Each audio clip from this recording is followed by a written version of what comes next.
Hi guys, so for today's po ay mag-drawing po tayo ngayon. Ang drawing po natin ay si Jesus at ito yung aking reference. Ang sketch lang po yan at gagawin ko po siyang charcoal.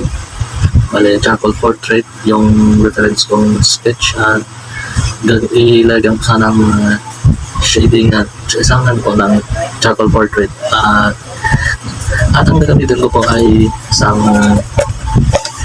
makeup brush at ito guys at ito tatlong makeup brush ang gamitin ko at isang 8B na graphite pencil at needed eraser play yan to guys yung needed at electric eraser para sa mga detail na mga mag-erase ako at charcoal powder. So, at ito guys yung gamitin ko sa aking drawing sa aking Jesus at ulitin ko po at ito yung aking reference, yung sketch. So, yan lang po guys. Magsimulan po ako sa pag-ulit.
At so guys, ito na yung ating drawing. Yung Jesus Christ natin. Yan po. Yan po guys. So sana nagandaan. At sana nagandaan po kayo sa ating drawing na Jesus. Yung charcoal portrait. Ano na po ng likes and subscribe sa ating YouTube channel. At click nyo na rin po ang notification bell para lagi po kayong updated sa ating mga videos sa pag-drawing na rin sa Jesus. At so yun na po guys. Bye guys.